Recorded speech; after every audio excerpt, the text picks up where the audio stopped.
All right, welcome back to China's stock market. This is a weekly wrap. I am your host, Jack Kuzi, and there is a lot going on. As always, on the mainland, the world's second largest economy and its financial markets. As you know, or if it's your first time, we cover what happened in the last week in China's stock markets. Major news events, earnings reports. This week we had China's famous 2 sessions. We'll cover that, what we saw out of it. A lot of movements in terms of Chinese stocks. Last week we had a whole bunch of earnings reports. This week we're going to cover JD.com, which reported on Wednesday. We're also going to look at China's EV markets and the threat of more tariffs from the US and particularly Europe, which I think will be a major blow for their companies and maybe their stock prices. We'll also take a look at some of the economic factors that are happening in China and what's affecting its stock market in order for you to make an effective decision on whether you want to invest in certain stocks or don't want to invest in certain stocks. At the moment, everybody's afraid of China. I still believe they're the most important economy in the world, and we should cover their financial markets in a little bit more detail. So without further ado, let's get going. If it's the first time you watch this, if you're watching on YouTube, please hit that subscribe button, give it a comment, hit the like button. Let's make it out that people actually care about Chinese markets, because the more views shows that they do. If you're listening to on podcasts, give us a 5-star review and do whatever you got to do on that meme of communication. All right, let's get going. Firstly, let's just talk about a little bit of a disclaimer. Just remember, it's not a recommendation to buy stocks. Do your own research. I try to keep it as factual and as up to date as possible. But remember, it's my opinions also, so there's no warranties or guarantees. And again, it's my opinion. You might agree with it. You might disagree with it. Either way, let me know in the comment section, but be nice and don't be rude. If you don't know who I am, my name is Jack Kuzi. I actually am a fund manager down here in Australia, and I take a very keen interest in Chinese financial markets. And I do this because I do it for the money and for the fame. No, I don't. And for the views, I definitely don't do that. I do it because I love it. And I think we just under-report on Chinese stocks in particular. So I hope to get the word out and at least give you some valuable information, hopefully. All right, let's talk about the agenda. A lot this week. We had 9 last week. We've got 8 today. We're going to do quick hits. Just have a look at some of the kind of news headlines around China. Market performance. Take a look at the major indexes. Room to cut. Move by the Chinese PBOC. Well, not a move, but some comments that they might cut more in terms of the lending rates there. We did see the 5-year LPR get cut. Biggest ever in history a couple of weeks back. Baba on the move. We're going to cover a couple of moves Baba is making and why this is big news. I mean, they're little moves, but why it's big news in the landscape of Chinese tech. We're going to cover 2 sessions, otherwise known as Linghua, the yearly meeting of pretty much all the decision makers and politicians and cultural interests within China. We're going to take a look at China's EVs, renewed, tariff threats from Europe and the US, JD.com earnings, and then it's actually yesterday we saw export numbers drop, which were actually quite good out of China. I did miss Bilibili's earnings, which reported last night. Now, remember, we cover Friday to Thursday. I filmed this on a Friday morning in Sydney, Australia, so it's 7:05 right now. I came into the office early, haven't gone to the gym, just for you. But they dropped last night. Bilibili was pretty good. I will most likely cover that next week. Just didn't have time to read about it and get the research going.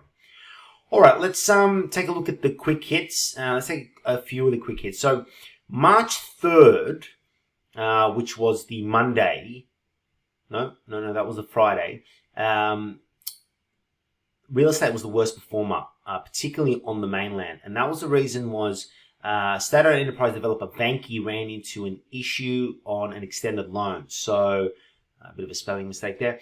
From a mainland asset manager. So which was subsequently declined. So they had a loan to a mainland asset manager, and they asked for an extension on that, and then we saw that part of the market really suffer. Kind of choppy for real estate in the last week after a little bit of a bounce, but if you've covered the last couple of weeks, you know there's a lot of real estate support in there. Then the next day, we saw a Hong Kong developer, Henderson Land, sell 138 units in 4 hours with 30 buyers and 4,400 inquiries per unit. The reason why I bring this up is kind of feeling that Hong Kong's property market is sitting at a bottom. If you read the headlines, it's fallen, no one's buying them, etc. This little report, this was reported by the South China Morning Post, indicates that it's starting to mark a bottom. Good, because then maybe the consumer starts to come back. Now remember, we've talked about the wealth effect. Your property goes up, you feel wealthy, you start spending. This has been a notion across the mainland and Hong Kong where property prices have been in free fall, therefore the Chinese consumer not feeling very thrifty, not feeling very wealthy, therefore not spending. The guys from Crane Shares kind of came in and said, this is probably most likely the bottom of the Hong Kong real estate market, as opposed to the headlines of the doom and gloom that you hear in newspapers around there. On Friday last week, March 3rd would have been Monday. On Friday last week, we saw Meituan, which I love this stock. I am an owner of this stock. Moved 10.78% in one day. Been on a little bit of a tear or a mini tear, this stock, after they got rid of their Groupon-like buying business. They got out of that, had a lot of shorts on there, shorts ran over. During the week, we also saw more USA threats, the US threatened more tariffs on EVs. We're going to cover why just Chinese EVs are just better, and they clearly are better. And we're also going to talk about, now I look at China's exports into Europe and how EU tariffs could have a massive effect on Chinese EV sectors. We did cover Li Auto's earnings the week before, which were fantastic. They actually got hit with some disappointing sales or disappointing forecasts, particularly on their forward drives, where they concentrate. I wanted to bring this point up, walled gardens. If we saw during the week that Alibaba pulled down a wall where you couldn't share, if you were using Alibaba's video chat platform and you sent a link to someone that was using WeChat, they couldn't log on straight away onto the video chat. They teared that down. Now, why is this big news?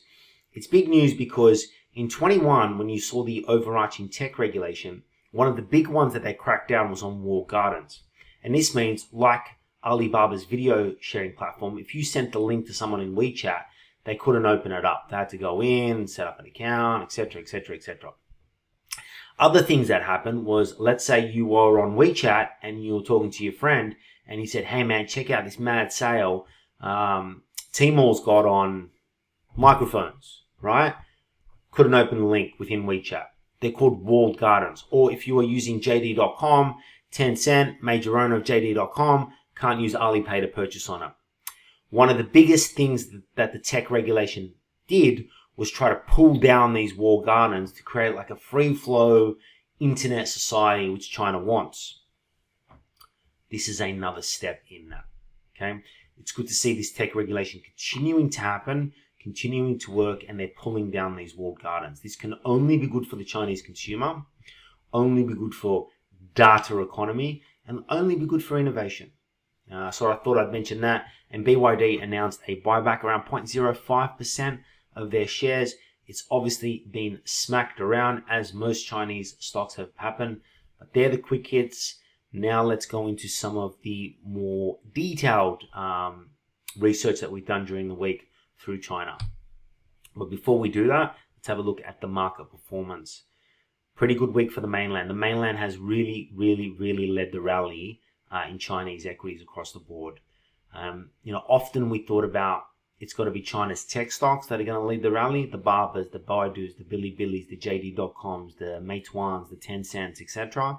It hasn't. It's actually been their mainland, old school kind of stocks.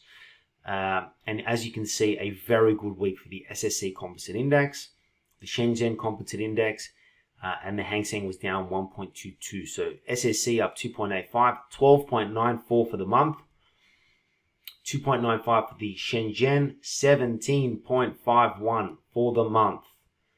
Year to date, still a little bit down. Yearly, in the 20s, but the SSC is now only down 7.4% if you go back a year. Compare it to the US markets, still underperforming. That's the source from TradingView. However, it has been a good couple of weeks, definitely for mainland stocks.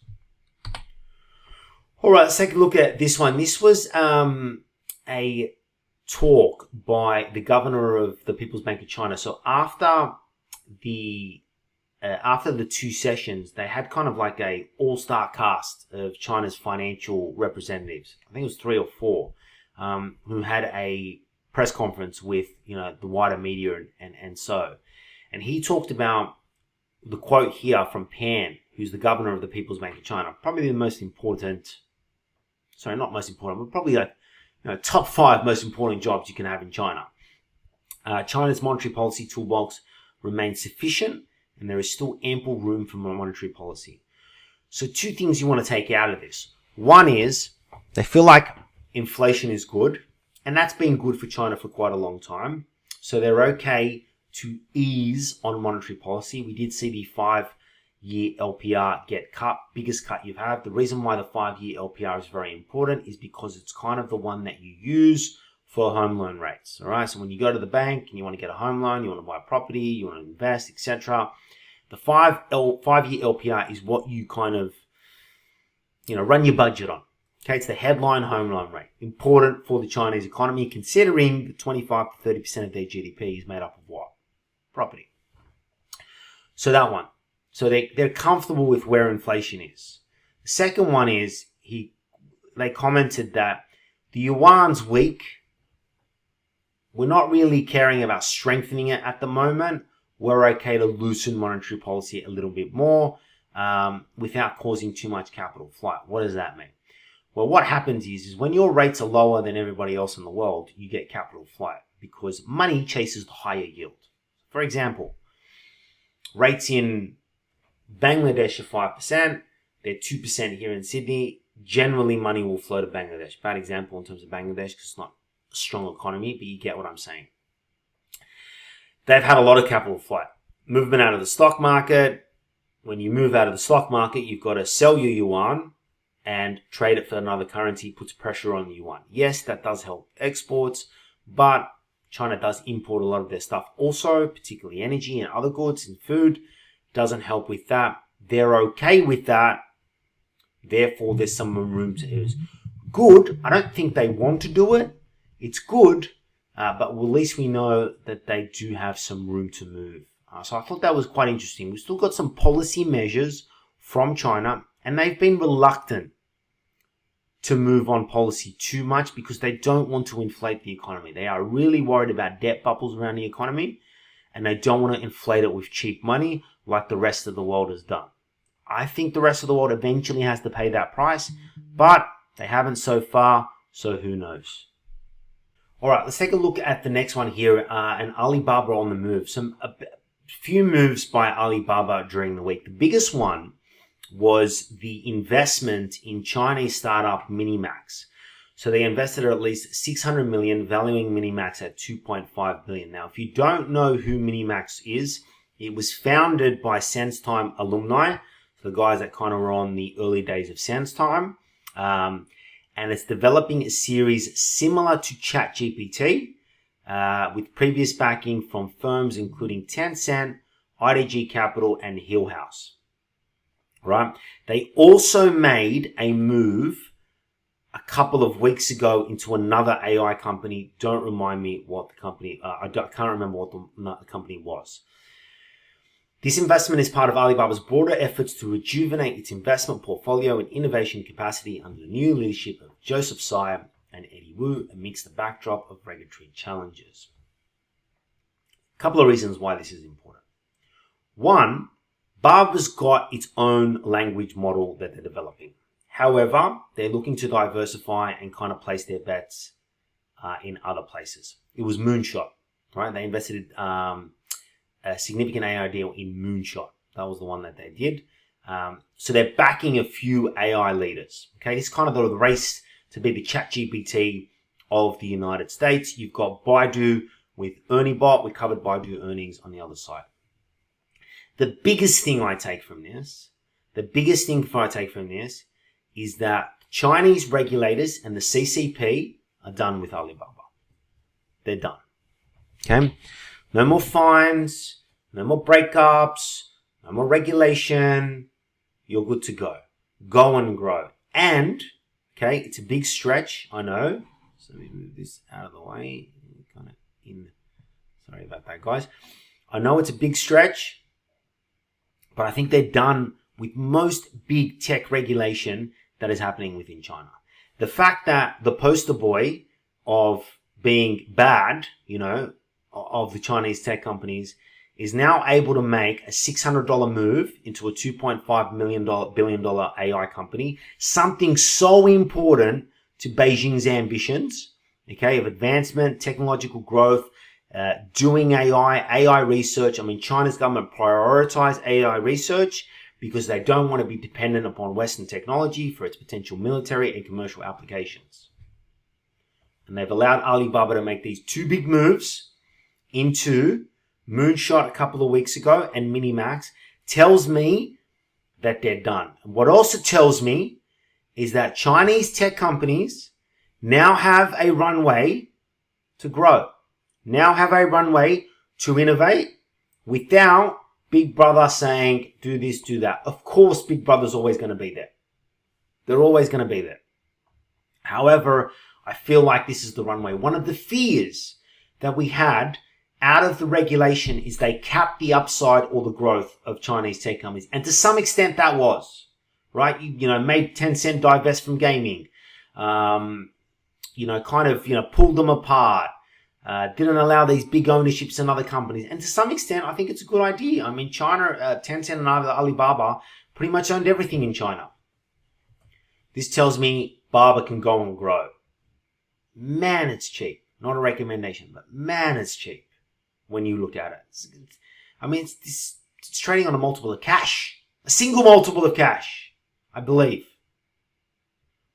I thought that was I thought the two moves of Moonshot investment, Minimax investment tells me we're in the clear here. And tells an investor that you can buy Chinese tech companies knowing, you've got to read through the tea leaves and, you can never understand what the Chinese regulator does. And I mean, tomorrow they could come out and slap them with a fine. I don't know. They could break them up. It tells me that Alipay is going to happen. And maybe the 6th division move of the 6 different companies under IPO might not happen for Alibaba. But a clear runway for me. I thought it was big news.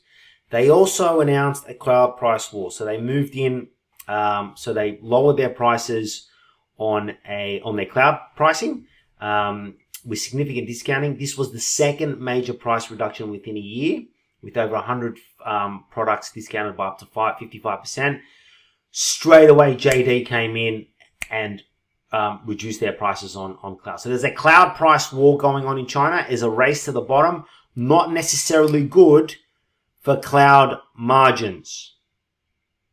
So that was another move by Baba during the week. The other one is they kind of reshaped their local services. So that's one of their divisions, local services. The other one's cloud. The other one's e-commerce. The other one's global e-commerce. The other one is AMAP, which is a mapping service. Don't remind me what the 6th one. I'll remember in a moment. So long-serving executive Yu Yongfo will step down. Responsibilities previously held by you are distributed amongst younger executives, so kind of refreshing the executive team. And Wu Ziming is appointed as the chairman of Elmi, Alibaba's food delivery service. Being hammered by Meituan, big sector food delivery in China. And tending to be, the margins are getting better towards profitability. They want their piece and they don't want Meituan to run them over. So some moves here by Alibaba, AI and the local services, hedged in with a price war, not good for them. But I thought that one of China's most popular stocks around the world, we should cover those 3 things. But the big one is the investment in the AI. However, it's the runway that they get. Also, that ChatGPT space, and Baba's got its own version of ChatGPT. It's a winner takes all within China, in my opinion. And I think the central government is going to allow a winner takes all as long as they share their data with everybody else, but that's for another time. All right. Probably the biggest piece of news that came out of China during the week was China's two sessions. If you don't know what China's two sessions are, it is an annual gathering of the two major political bodies within China. So it's the National People's Congress and the Chinese People Political Consultative Congress, the CPPCC. Oof, that's a breath.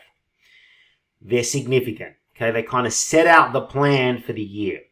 I am nearly finished the Chinese investment course, and I talk about how to identify trends within China.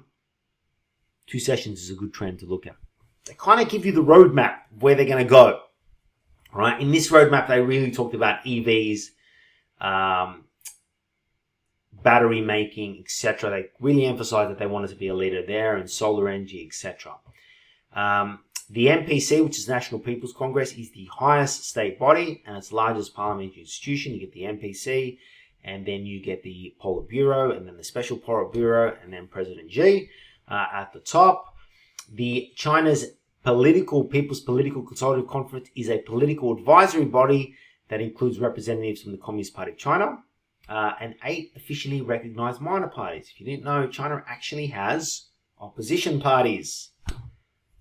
I say that, but it does. I wouldn't call them opposition parties, but I thought I'd mention that. The two sessions are a focal point for setting and communicating government priorities, economic plans, and policy directions for the coming year. Now, I was on BFM radio in Malaysia, and they asked me to comment on it, and I said, there's a saying in Chinese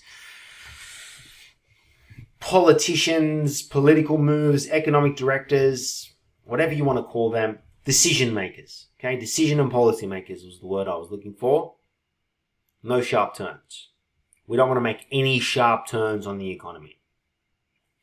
This was a no sharp turn moment. We did not see much. Not much. Right?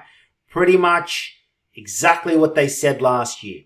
So let's go over it, but then let's read through the tea leaves a little bit, where I got a little bit of bounce. And the market did bounce a little bit off it because of the fiscal stimulus that we were going to see out of the Chinese. But it wasn't in the headline rate. So GDP, they talked around 5%.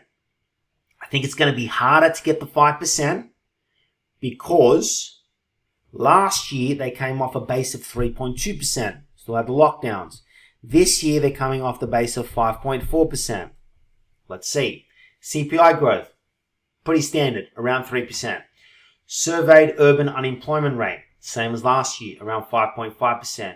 New urban jobs, more than 12 million, around 12 million last year. Deficit to GDP ratio, 3%, same as last year. It was like, oh, they're not spending anymore. However, special local government bonds, 3.9 trillion yuan, and a ultra long special treasury bond of 1 trillion. Now, the special local government bonds are given to the local governments to say, here's some money, go boost your growth. Now remember, China's GDP works on all the local governments combined. They got their targets and then they combine them together. The reason for the special local government bond is because a lot of the revenue that these regions within China got their money from was from property. That's no longer the case. So nice to see the mainland and the central government said, listen, we understand things are a little bit crappy at the moment. Let's issue some government bonds and let's get you growing again. These were off budget.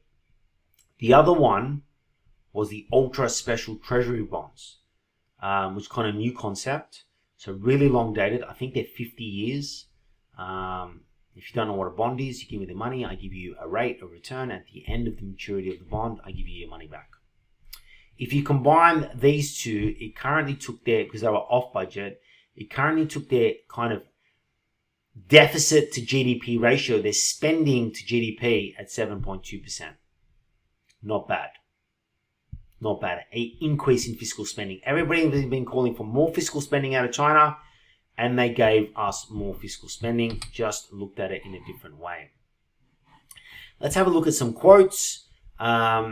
it wasn't an all-encompassing, oh my God, 2 sessions. If you watched last week, I would have been like, we're going to cover the whole session, the whole review is going to be on 2 sessions. Yeah, wasn't that much. Li Qiang, probably second most important person in China, Chinese premier. In setting the growth rate at around 5%, we have taken into account the need to boost employment and incomes and prevent and diffuse risks. Achieving this year's targets will not be easy, so we need to maintain policy focus, work harder, and mobilize the concerted efforts of all sides. Lu Ting, chief economist at Nomura International, Hong Kong Limited, given the still faltering property sector, the crackdown on local government debt accumulation in 12 high-risk provinces, the likely significant slowdown of investment in the new energy sector, and the lackluster data so far available for January and February, we think the around 5% GDP growth target will prove very challenging. Thank you, Lu.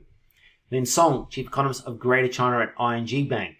While consumption was the key driver in 2023, weak consumer confidence and the negative wealth effect, which we've spoken about a lot, are significant headwinds that will make it difficult for consumption to carry the load again in 2024.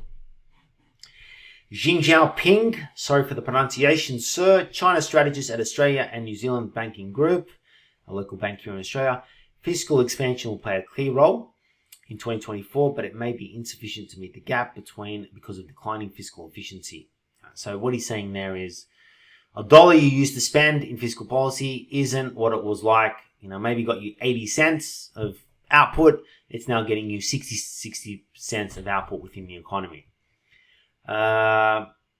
Lu Ting again, to achieve the objective of doubling GDP between 2020 and 2035, an average annual growth rate of around 4.5 is needed from 2024 to 2035. I think they can do that. Larry Hu and Wazu Zhang, economists at Macquarie Group, given the deleveraging pressure faced by local governments, it's a welcome move by the central government to leverage up. Overall, this year's GDP target entails fiscal policy to be more expansionary than last year.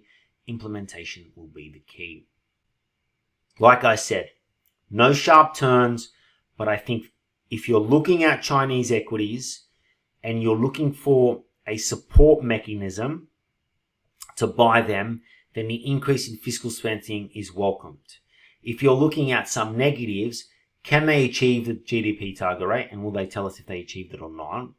And is it enough to fuel the lagging economy? I look at some of the earnings and say things are getting back. We covered Yum Brands a couple of weeks ago. JD.com, not too bad. Li Auto, not too bad. Alibaba, Baidu, not so good. But there are some bastions of earnings out there that have done pretty well. Bilibili last night. I tend to think the consumer is coming back. But hey, I tend to be a China bull most days. All right, let's take a look at the price wars on EVs within China. We saw a new batch of price reductions during the week. Look, these stocks have been hammered in spite of some pretty good reporting from them. And that's because, I guess, the Chinese market's becoming a bit saturated. However, BYD initiates a new batch of price reductions within the new energy vehicle NEV sector, leading over 10 NEV brands to offer discounts. XPeng announces a limited time offer on its G6 model with a 20,000 yuan discount until the end of the month. They had lagging January and February sales. I'm taking it here. We know about January, China Lunar New Year, etc. Normal. I'm taking it that February wasn't also a great month for them.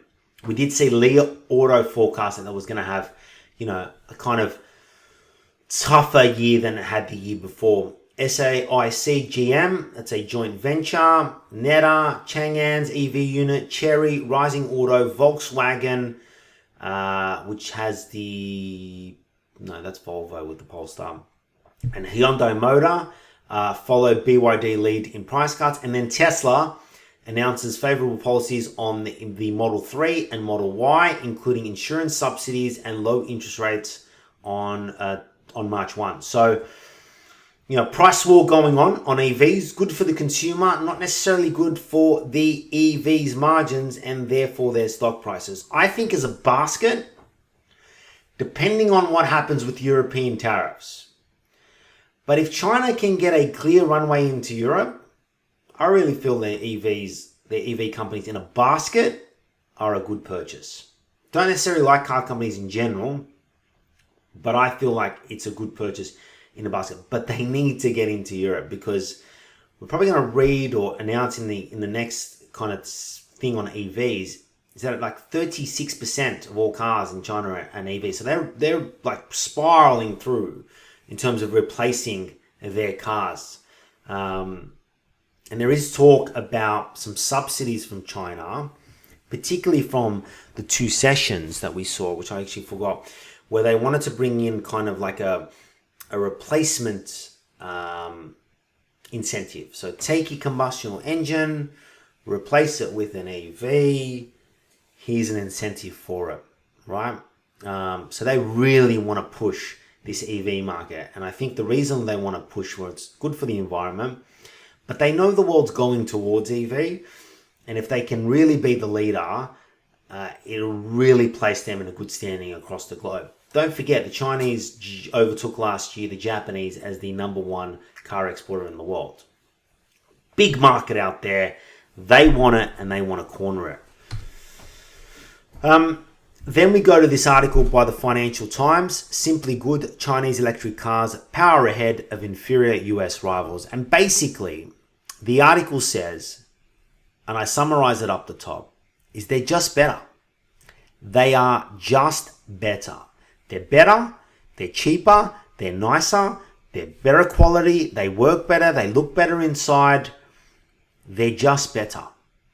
Now, the issue the world has is, why are they better? And they are better because the Chinese provided incentives, particularly in the early 2000s and from 2010 onwards, to car makers, to their sector, because they realized this was going to be a sector they wanted to dominate. They also protected their local car companies from foreigners. Yes, agreed. And maybe they stole a little bit of technology. Yes, probably did. Okay. The big pygmy that the Europeans and the US have now is, when you send a BYD, or you send an XPeng, or you send a Li, right, into the US or European, has that been subsidized by the Chinese government? I get it.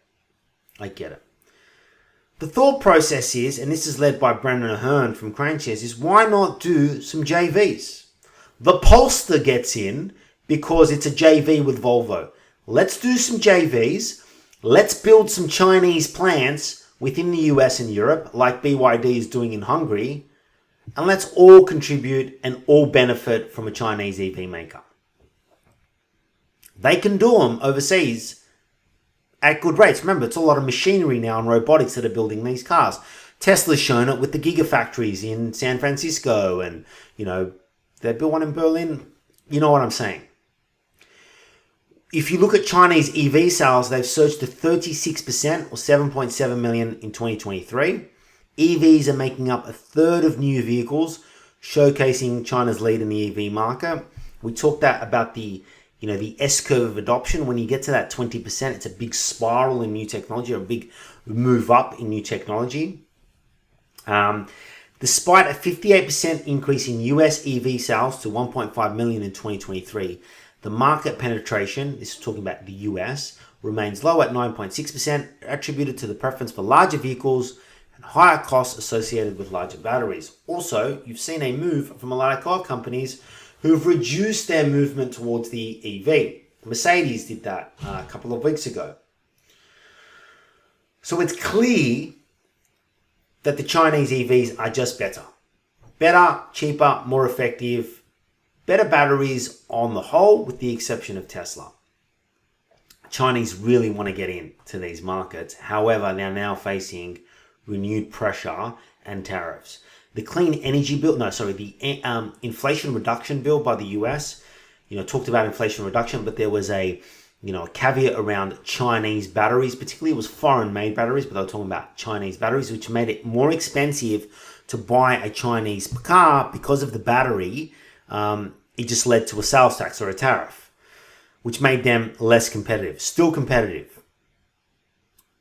I think if they can come together and do some type of deal where both parties or both nations' interests are taken care of, I think factories and joint ventures is the way to go. You could see a flourish of Chinese EVs across the world. If there were no tariffs, I think, we would be in 10 to 15 years. A big portion of us would be driving Chinese cars, and probably not know we're driving a Chinese car, but driving a Chinese car, they are that much better. If you look at the EV and the battery market, China is kind of the single biggest choke point in the world. They dominate this market, but they're facing renewed pressure. Europe is a big one. Have a look at the chart in front of you. If you're on podcast, I'm sorry you can't see that, but it talks about Chinese EV exports. And let me explain to this as clearly as possible. Around a third of Chinese EV exports go to the EU. A third of Chinese exports go to the EU. Mainly towards, I think, Eastern Europe is a big part of it. But it is a massive market. So the European Union, this was a report by Bloomberg, which I read off Caixin Global. The European Union is moving closer to imposing additional tariffs on Chinese electric vehicles entering the bloc, citing new proof that the government in Beijing is providing illegal financial support for the industry. Okay, that's subsidizing their cars to get them overseas. The European Commission's EU's executive arm said this week it has found sufficient evidence that the imports of new battery vehicles from China receive subsidies, including direct transfer of funds, tax breaks, or public provision of goods and services below market prices. Right? The EU discovered subsidy margins ranging from 4% to 17%. Remember, I don't think Hungary is a full EU member. BYD is building their first overseas plant. I think it's the first Chinese EV overseas plant in Hungary. Big news here for Chinese EVs if this happens. Really big news. The EU warned that manufacturers could suffer from diminishing sales and production levels if the imports of Chinese electric vehicles continued at the current levels. China exported about 12.7 billion electric vehicles, $12.7 billion worth of electric vehicles to the EU in 2023 through November. So you can see massive market. Other big markets are Southeast Asia, which is increasing. I've seen a lot of BYDs around Australia now.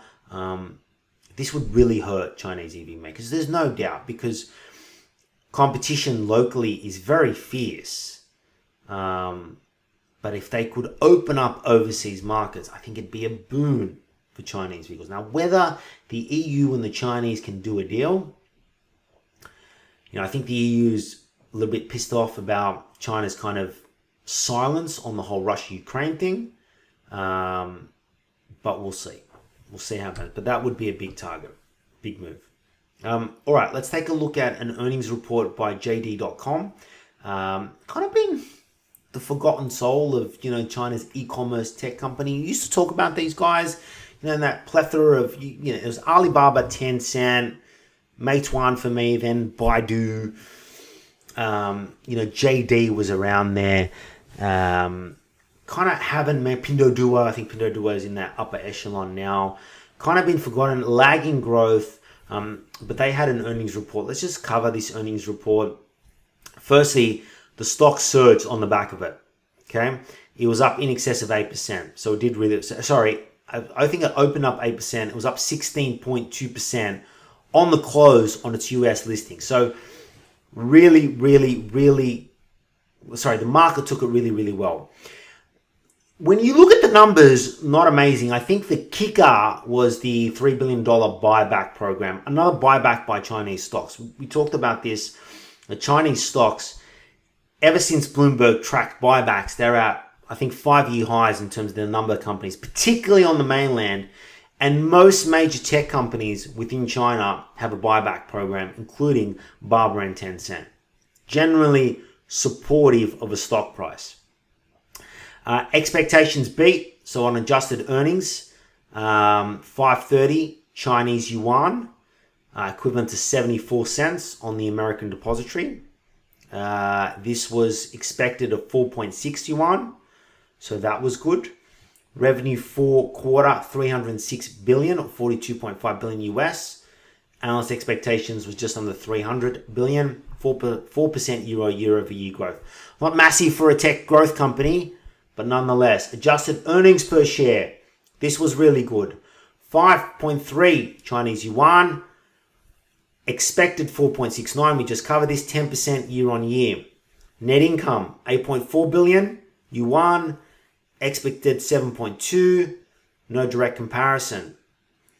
Stock buyback program, 3 billion. Announced an annual cash dividend of 0.38 ordinary share or 0.67 on their ADS. Big dividend increase, which was really good. Even with the recent gains, JD shares are now down 8% at the start of 2024 and have decreased 46% over the past 12 months. Why? Company competes with major platforms such as Alibaba and PDD and has been lagging behind. We talked about VipShop last week, who did really well in terms of e-commerce. It's focusing on lowering costs to attract customers amidst tough competition, particularly from discount retailer PDD, which has hurt them a lot. JD leadership expressed satisfaction with the fourth quarter results, highlighting progress in revenue and profitability, driven by a focus on user experience, price competitiveness, and ecosystem development. We haven't seen that bad of earnings from China's tech companies. I know Baidu was a bit disappointing. VipShop was good. JD was good. Bilibili last night was good.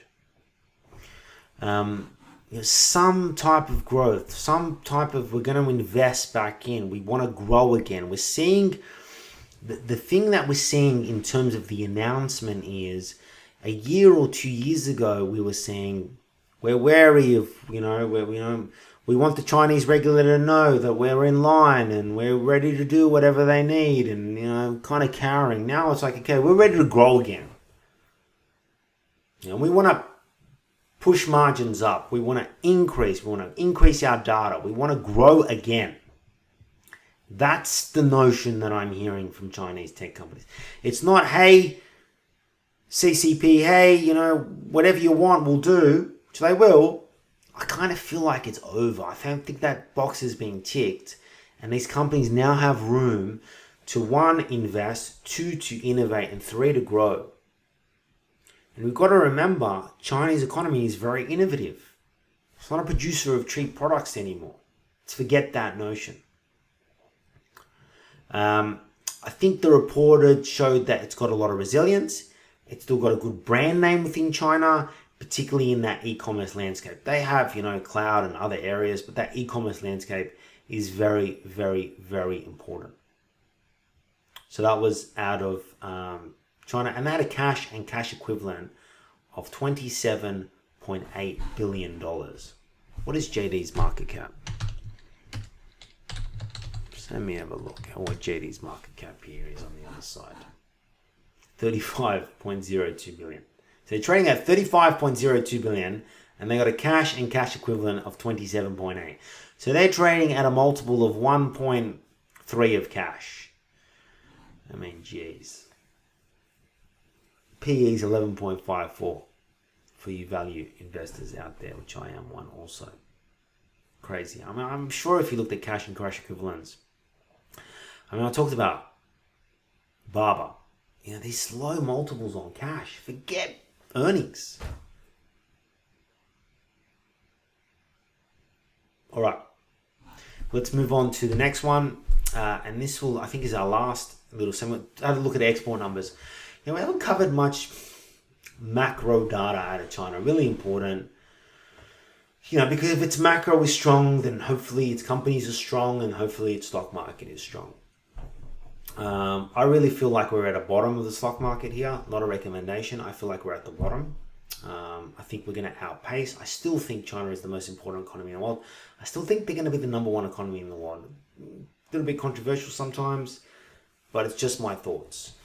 Okay, so trade surplus, good trade figures. Trade surplus increased 125 billion in January, February, increased to 125 billion, surpassing expectations. Official data indicated a higher than expected growth, with surplus higher than the forecast of 110, and the December's 75.3 billion. Surplus is I export this much, I import that much. What's my surplus or what's my deficit? Exports surged 7.1% year on year, showing that there are markets that China can export to, that the water has not closed them off, and they're competitive and people want their goods. The growth suggests a resilience in overseas demand for Chinese goods despite economic downturns in major export markets including Asia and Europe. Increased consumer spending during holidays like the Lunar New Year contributed to a boost in local demand. Imports rose by 3.5% year on year in the first 2 months of 2024, outpacing the expected 1.5% increase and 0.2% increase in December. This is positive to show that maybe the Chinese consumer isn't sitting at home, putting money under the bed and not spending. Positive. Not amazing, but positive. Beijing's economic growth forecast for 2024 is set at 5%. We covered that in terms of the 2 sessions. Good figure. Good macro figure out of China. An okay week for China. We saw that in terms of growth, in terms of the indexes, but a lot of good policy support. Next week, we'll be back, same time, same channel, as always. Hit that subscribe button for me. Share it with your friends. Let's get the viewership up. Let's show the world that people actually care about Chinese equities. If you're listening to it on podcast, leave me a 5-star review if you can. Or don't leave a review at all. Just kidding. As always, guys, good luck with your investing. And please reach out in the comment section. See you next week.